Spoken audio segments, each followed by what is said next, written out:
Hello there. What is going on, everyone? We are going to be talking about some Star Wars Shatterpoint. This is actually some really solid news. We're getting a little bit of rules for squad building. And this is a big thing that, a lot of people, we were talking recently about pre-ordering, where you're going to pre-order or not. A lot of people are holding out, like, why would I pre-order when I know so little about the game? And they've been saying that there's going to be more and more articles giving us information about the game, that kind of key information that you might want to know about before you think about getting into Star Wars Shatterpoint. This is all available over at atomicmassgames.com right now. I will put a link down in the video description below so you can check it out for yourself. And I think it's pretty interesting. I'm not going to lie, there are some things in here that I think are especially cool. There's also some things in here that I have questions about. So there's things like, I'm like, ooh, that looks cool. This other thing I'm not 100% sure about, but we're going to talk about those. I'm going to give you the basic information first.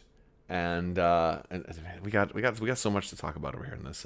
So let's go ahead and just jump right in. By the way, we are still giving away that $25 Amazon gift card giveaway that's going on right now. If you want to enter to win, then you just have to be a subscriber, leave a comment on this or one of my videos. I want to know what your dream squad is going to be for a game like Star Wars Shatterpoint. I want to hear like your dream team for Star Wars, or even outside of Star Wars Shatterpoint. What's your dream team? What's your ultimate team up? Whether it's something unlikely or something that is likely that maybe you just never got to see. Maybe it's something that you did see that you want to see again. Even better off, let me know what your dream lineup or dream team up would be in live action. You know, we got a lot of really cool Disney Plus shows coming out soon, and the possibilities are limitless. Well, seemingly limitless. You're probably not going to get Mario teaming up with Obi-Wan Kenobi, but wouldn't that be cool? It's me, Obi-Wan Kenobi. You know, a crossover. No, we're not going to do that. There's legal disputes all over the place for that. I'm in a good mood today. I love getting new Star Wars news, and so all right, sorry. So here, let's talk about what we're seeing here. You're getting a nice little article talking about introducing you to Shatterpoint and what they're trying to do, but talking about the basically the list building. There's a couple of key points in here, and we got a nice little Ahsoka Tano kind of unit card we're going to talk about, but a couple of the key points to talk about is that basically it looks like the core set is giving you everything you need to play a full-size game. It looks that way. It looks like that's going to mirror Marvel Crisis Protocol in a way, and that core set was enough to have a full game of your stuff against your opponent's stuff, and then the expansions are just optional if you want to diversify those builds. And so while I think that that's important for a lot of people who are concerned about the cost of that core set, because it is $164.99, right? It's a $165 core set. You're not going to need to buy any expansions unless you, of course, you want to. And I think that's a huge point, is that you don't have to. Whereas like the Star Wars Legion core set, you had to buy more than just the core set if you wanted to play the game at a full army thing. You know, to do a standard game. X-Wing, you have to buy more. Armada, you have to buy more. And so here you don't have to buy more at all. As a matter of fact, you know, you have enough to play a whole list versus another whole list. You have enough to like have a full standard game you versus somebody else. And if you want to go out and play competitively or in organized play or whatever and mix up your builds, the core set has enough for you to have two completely different armies. So you're getting a lot based on what we're looking at here. And so what we've seen, and it kind of, and now all the pieces are starting to come together from what we've seen. We keep seeing these groups of things that kind of go together, like Ahsoka and Bo-Katan and Mandalorians, or then Anakin and Rex in the 501st. You are a standard build is going to be called a strike team. That's what your army is going to be. It's called a strike team in Shatterpoint, and it is going to be made up of 2 squads. So think of a squad as half of your strike team. A squad is kind of like what the expansions are, pretty much a squad that's pre-built. And so to build a squad, you're going to have 3 things. You're going to have 1 primary. You're going to have 1 secondary. And these are units. A primary unit, a secondary unit. You can see Ahsoka Tano right here is or Ahsoka Tano Jedi No More. As you see her in Season 7 of the Clone Wars, is a primary unit. So she's a leader, right? Primary unit's the word we're using for that. I'm going back to all the way back when we were first seeing artwork and they were using words like second in command and stuff like that. Well, that will be a secondary. You know, Bo-Katan is going to be a secondary. And you need a supporting unit. So the Clan Kree's Mandalorians are going to be a supporting unit. Clone, 501st Clone Troopers, or your B1 Battle Droids, all of those are going to be supporting units. And so you have to have one of each of those. Now, an interesting thing about like the supporting units is that they are going to be like one card that counts as your supporting unit. But if you notice, like down here, Ahsoka has a little single like head and shoulders. Like that means like one miniature, right? And so if we scroll down a little bit where we've got Bo-Katan and then the Clan Kree's Mandalorians, Bo-Katan is a single miniature, but the Clan Kree's have two little dudes right there, right? So while they don't spell that out here in the in black and white, it's sort of a read between the lines thing that this is considered a unit card. It can have multiple miniatures. And those are going to be called characters, each base, basically. So you can have two characters in this unit. This is a supporting unit that's part of your squad that is half of your strike team. Those are a lot of new terms, right? I'm going to go over them one more time. Strike team is your whole build, right? Your whole build is called a strike team. Half of your build is that group of 4 that we've seen. They won't necessarily always be 4, but for right now, just about everything that we're seeing looks like it's about a group of 4. So a group of 4, that's half of your build. That's a squad. You're gonna have 2 squads and a strike team. Each squad is composed of 3 units: a primary unit, a secondary unit, and a supporting unit. Every miniature in a unit, which for most characters in this game is just gonna be 1 miniature per unit. Those are called characters. So 1 character. So basically, and since the supporting units have 2 characters, you're looking at 4 characters into a squad, 2 squads into a strike team. 1 strike team is your whole build. So your opponent will have their strike team, you'll have your strike team. So there'll be 2 strike teams on the 3x3 play area. Okay, so lots of new terminology. If you need to hear it again, just rewind the video and watch it again. I'm not gonna go over it too much more than that. All right, so we learned a couple more things in here. We're going to talk about points first, and then we're going to talk about eras. So, squad points. This is really interesting. Ahsoka Tano is at a certain power level, and so instead of costing her at a power level, basically her value and how strong she is, the stronger she is going to influence the number of points. And instead of her being really strong and costing a lot, like basically the weaker somebody is. Now I don't want to use weakness when I'm talking about Ahsoka very much, but hear me out. The weaker somebody is, the more points they're going to have. So her squad points are 8. Now we don't know how much everybody else's squad points are.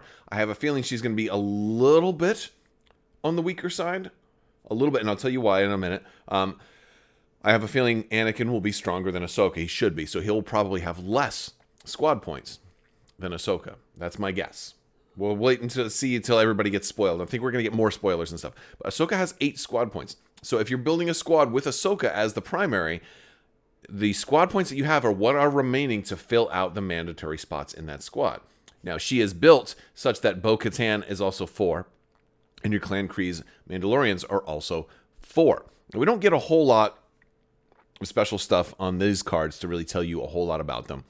We also see like the little, some people thought it was Force initially. I maybe thought it was Force, the 3 above there. It's either Force or command points or something like that. I'm leaning more towards probably command points or some kind of points that, since she's the primary, that it allows you to do certain things that only your primary can do. Because we're going to see Padawan Ahsoka later on, and she doesn't have any of those on it. So I don't think it's Force at this point. Also, you're going to see a unit name down here. It says Ahsoka Tano. This is the part where this is how uniques come into play too, because I couldn't have 2 Ahsokas in the same, in the same build, in the same strike team, or let alone the same squad, right? You can't have 2 Ahsokas in what you're building. So I'd have to pick or choose, and of course that name is going to be here. Of course, her whole title is going to be Ahsoka Tano Jedi No More, but she will be Ahsoka Tano here, and she's a primary unit. So that's basically everything. We also have the era symbol up there. Of course, that symbol that we're looking at is the Clone Wars era symbol. So both Separatist type allied characters, as well as Galactic Republic characters, and any non-aligned characters, like you can probably totally fit Hondo Anaka in here, will all have that kind of symbol. Of course, it's assuming it's Clone Wars era Hondo. Hondo is certainly a character that could potentially span multiple eras. We're seeing lots of characters that could potentially span multiple eras all over the Disney canon and all over TV and Disney Plus series and things like that right now. Especially the Bad Batch certainly comes to mind as something that might span multiple eras. So we're going to talk about eras here in a minute. Again, Bo-Katan, 4 points. You get 2 Clan Kreese Mandalorians, so from a certain point of view, they're kind of like 2 points each, but you can't split them up, right? You have 1 supporting unit card, has 2 minis. We've seen the 2 minis in all the videos and all the, all the other materials. So that's pretty cool. We have also the Galactic Civil War era confirmed, which is really cool. They don't talk about how many, or how much time it's going to take before this comes out. They're really not giving you specifics into what this means for the game, other than eras exist, and here are 2 examples of eras. And they also give you specific things of eras. Like, Princess Leia and Stormtroopers are both from the Galactic Civil War era. Well, that could just mean that they're typically known to be in that era. But if you read between the lines, that means, well, we'll probably see Princess Leia, and we'll probably see Stormtroopers in Star Wars Shatterpoint at some point. I think that's probably not too much of a stretch. I think we'll see characters like Luke Skywalker and Darth Vader. If they're popular, they're probably going to show up. When? Who knows? It's anybody's guess. But this is really cool. And the reason eras are cool, you cannot mix and match eras within the same squad. So that means that if I wanted to build a squad with Ahsoka Tano as the primary, since she has that symbol there, I can only team up with her in her squad, other characters from the Clone Wars era. Which means if I had stormtroopers, could not ally them with her in this squad. However, do you remember when I said a squad is only half of your strike team?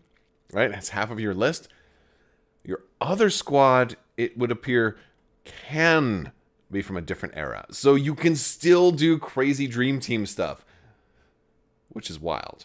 It's wild. I know some people are not crazy about the ability to mix and match, because not only can you mix and match heroes and villains, like I can totally have like General Grievous and Ahsoka, but if they're both primary units, I can have them in the same, same strike team perhaps, but since I've got Ahsoka, that's also coming as a secondary, if we want Padawan, in theory, you could have General Grievous and Padawan Ahsoka. Now, they may not work together that well, but you can do it. If that's part of your, you're trying to create a scenario, look, General Grievous recruits her. It says, work for me for this mission, otherwise I'll execute your master. Maybe she would all right, I'll go along with this just for now, begrudgingly, or whatever. That sounds like a Lost Clone Wars episode right there. So it's very cool. We have some other really interesting things to talk about, because there's all these different possibilities of being able to mix Darth Vader, and I'm actually really curious how Darth Vader will look if he comes to this game, because will you be able to mix and match Darth Vader and Anakin Skywalker in the same strike team? I don't know. I mean, it's possible. You've got the world within world between worlds. Maybe you could do that. They're kind of like 2 different people, right? I think they've kind of made that clear. Here we can take a look at the difference between Padawan Ahsoka Tano and Ahsoka Tano Jedi No More. They are both Ahsoka Tano, although one is a secondary unit, the other is a primary unit.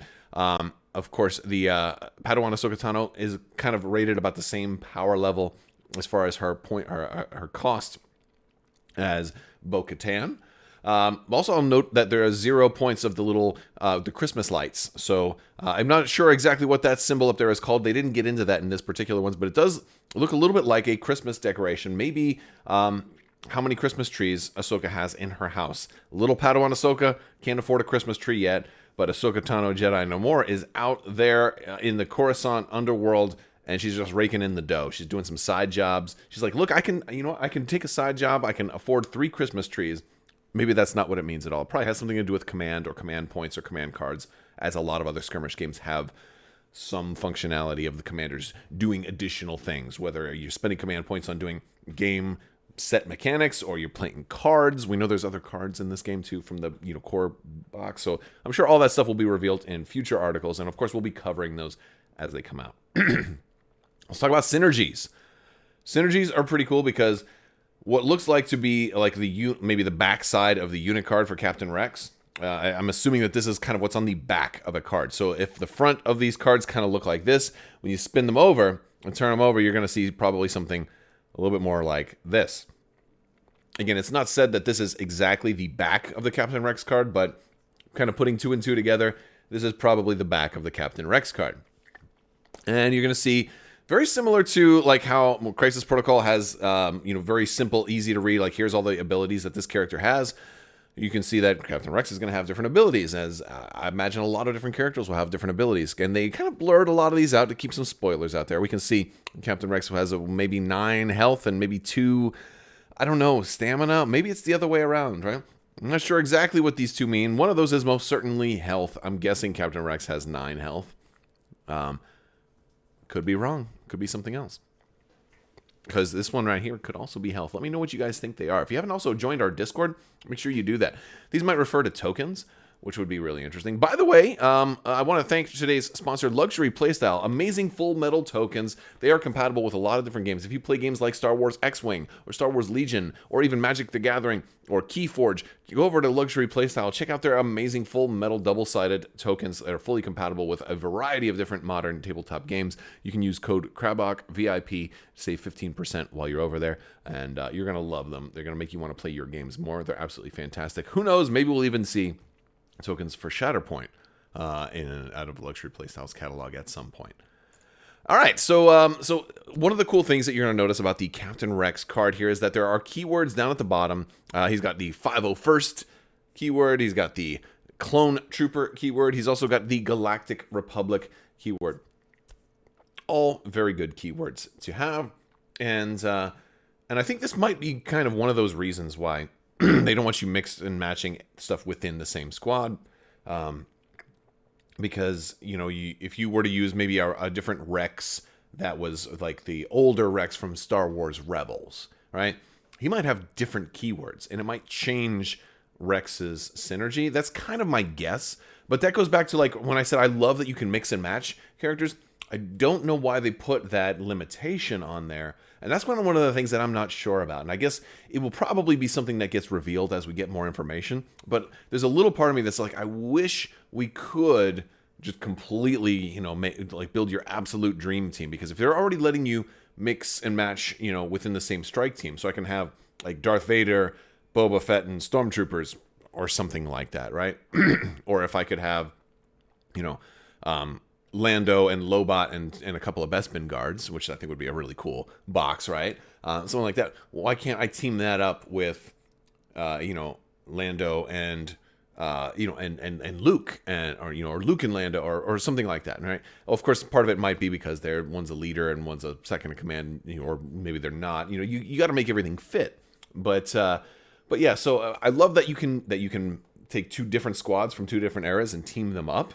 I think that's really, really cool. It's almost like this is representative of a game that characters would play in the Star Wars universe, right? Maybe this is like a fighting game that, like Marvel vs. Capcom 3, one of my favorite fighting games of all time. You pick 3 characters and you build your team, right? Maybe this is like a fighting game that, Luke Skywalker is playing at the local arcade. He's like, oh, I'm going to pick this character. He was a great hero during the Clone Wars, but I want to team him up with Darth Vader, who, you can do that here, but there's limits to how much you can do that. It's interesting.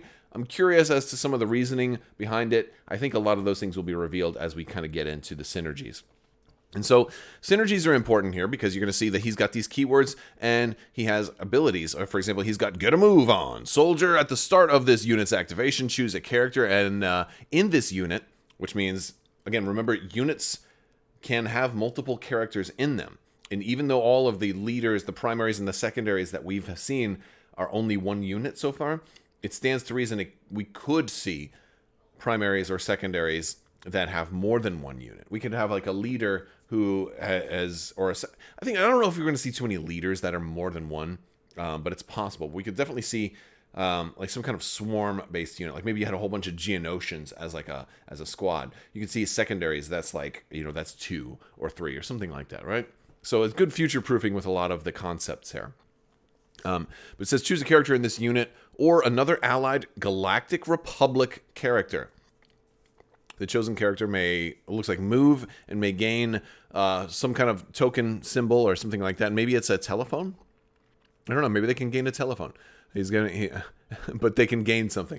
And that kind of matches up to a little bit of what we've seen of Rex and other games, kind of helping support and motivate the other troops.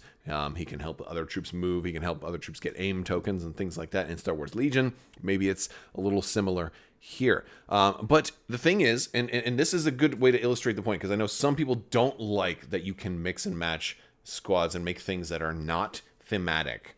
I understand that some people like, or that some people do like that. I'm on the camp that loves that, but I get that some people don't like it. And my thought is, and let me know if you disagree. You're totally free to disagree, because I don't want you thinking that, like, my opinion, I'm not saying that you're wrong or whatever. But anytime you're playing a tabletop game, you're able to do things, a lot of things that are thematic, but it's always possible to do things that aren't thematic. You know, for example, when I'm playing Star Wars Rebellion, I can win as the Empire.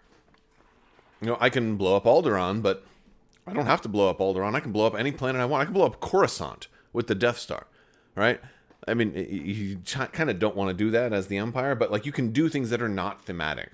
I can recruit Leia and turn her to the dark side, you know, and do all kinds of things that I wouldn't normally be able to do. And I think people are largely okay with that, because while those are not canon things, we know that it's in a game, so we're kind of changing the story of Star Wars as we play. Well, I kind of view this as the same thing, because it works really, really well in Marvel Crisis Protocol, where you can build literally anything you want, but you get advantages for building things that are more thematic. And this is one way you do that. Rex wants to be around other people who are in the Galactic Republic. He's got, looks like, 4 other keywords. Those may do things to people in the 501st. They may do things to people who are clone troopers. They may do some really good things if you are both a 501st and a clone trooper, right? So basically, the closer and the more thematic you make your list, the more special abilities are more likely to synergize with your list. So if I were to build Grievous with Padawan Ahsoka, my guess is Grievous is going to have a whole bunch of stuff to give bonuses to droids or separatists, right? Or maybe something else like Techno Union or something like that, right? So there's all kinds of keywords that are probably going to be present on a lot of the villain cards that we might not see on all of our units if we build a non-thematic list. So while you can build it, it'll probably lose, right? And I love that freedom that it gives you, because maybe you want to build something that's a little bit thematic, but you want to change something up just a little bit. Dooku worked with Anakin and Obi-Wan in an episode of the Clone Wars. You know, so like things like that. Asajj Ventress, well, she's certainly a villain in this game, and it looks like you're kind of getting early Clone Wars Asajj, similar to what we're getting in Legion. Asajj goes through a wide character arc and works with lots of different allies of convenience, throughout the story of Clone Wars. And she definitely, you know, a lot changes with her as we get into even books like Dark Disciple. Amazing book, by the way. So I guess one of the things that I'm trying to say is we see a lot of shifting alliances throughout the Clone Wars. And I think that's probably a good reason for them to start with Clone Wars for this game, as opposed to starting with the Galactic Civil War, because you don't see as many allies of convenience during the time of the Galactic Civil War. It's a little harder to piece those things together. You'd have a harder time trying to sell people on a new game than you're launching with your core set saying, hey, Darth Vader can have Princess Leia as his lieutenant or something like that. You know, like, okay, that's a little harder of a sell, even though I love that idea, because I always like the idea of, like, maybe he did break, or maybe he's threatening Alderaan with explosion, like she called his bluff, or maybe he's like, no, we're really gonna do it. She's like, all right, I'll tell you whatever you need to know, just spare my people. You know, it's a thought. You could certainly play that in a what if, right? So very cool stuff, but that's most of it, right? So we basically learned, I'm going to recap a little bit. We learned that you're going to be having basically 8 miniatures on your first couple of builds. There's probably going to be some supports that have, you know, a number other than 2. But for the most part, for everything we're seeing right now, you've got a primary that's going to be 1 miniature, a secondary that's going to be 1 miniature, and a support that's going to be 2 miniatures. That's what we see for most units, but that's not the molds that it has to be, and that's just the norm. So we'll eventually probably see some things that deviate from the norm, and that constitutes a squad, and you'll have 2 squads. Each squad has to be within the same era, but in your strike team, which is 2 squads, those 2 squads can be from different eras, which is really, really interesting, and allows you to do some really, really clever and live out some fantasies. And I also think that you're going to see keywords that, in character abilities that will hit another squad. So you're probably more incentivized to have your 2 squads be very similar. There may be some things that aren't perfectly synergistic that have a little bit of synergy, like Force users may work well with other Force users. Like Asajj might actually work partially well with Obi-Wan Kenobi. I think that would be really cool because, like they had such great banter back and forth when they were fighting against Maul and Savage Opress, right? Like it was just great. To be able to relive some of those really cool moments. I think it's starting to become a little bit more clear, some of the ways that Shatterpoint is going to be taking shape and having, kind of establishing itself as its own thing on our tabletops later this summer. That's about it for right now. Again, the link to this whole article will be in the video description below. Plus, you can jump in our Discord, share your thoughts there as well. Plus, social media links, Twitter, Facebook, Patreon, if you're interested in that. I'd love to have you. Check it out. Big thanks to my patrons. You guys are amazing and help make this channel possible. Thank you for your continued support. I will talk to you guys later. May the Force be with you. Live long and prosper. Be excellent to each other. Party on, dudes. So say we all. You can't take the sky from me, and cowabunga!